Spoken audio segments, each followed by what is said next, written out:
How is caning in Singapore? So what's really going on with caning in Singapore? And just how easy it is to break the law there? Let me take you through it. Singapore's environment is famously spotless, and one reason is its globally known punishments, judicial caning. The officers carry out are not random, they're carefully selected forces. And I'll tell you how they're chosen in a moment. But first, how do you even end up facing the cane?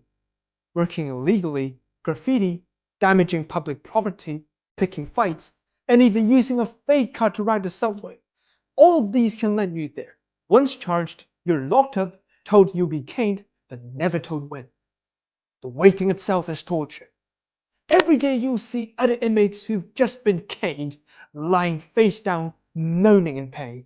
The atmosphere is suffocating. Then out of nowhere, your name is called. That's when the real fear hits. You're taken for a health check. If the doctors say you're too weak, you're spared. But most are declared perfectly fit, which means there's no escape. You strip completely, lie up naked, hearing the crack of the cane and the screams from inside while you wait for your turn.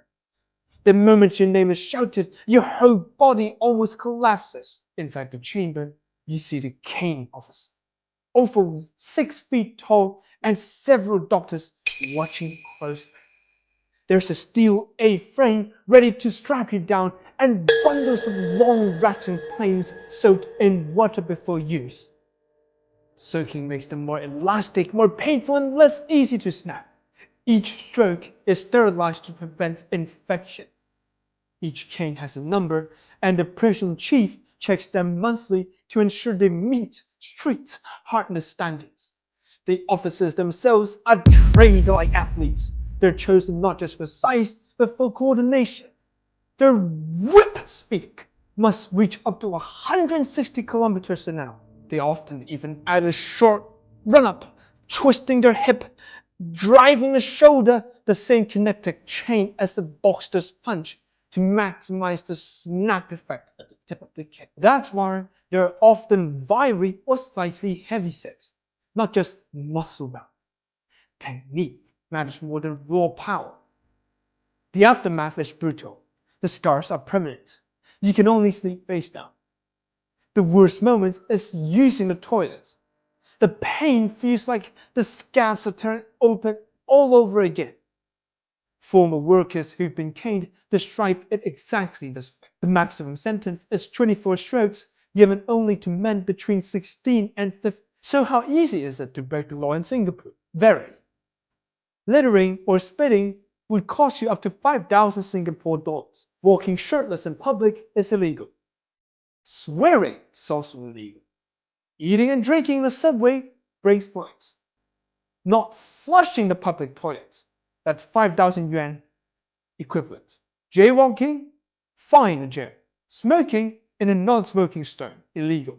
Drinking alcohol outdoors late at night, illegal. Making excessive noise, illegal. Chewing gum, illegal. Feeding pigeons, banned.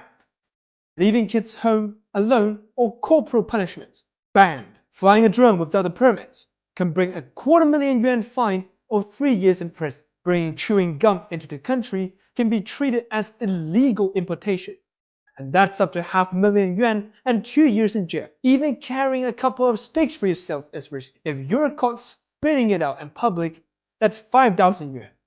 And in serious cases, you'll be forced to wear a ventilator's vest and clean the streets. Whether you're a visitor or a resident, the enforcement is strict, and there are no exceptions. Need a lawyer? Call Edgar.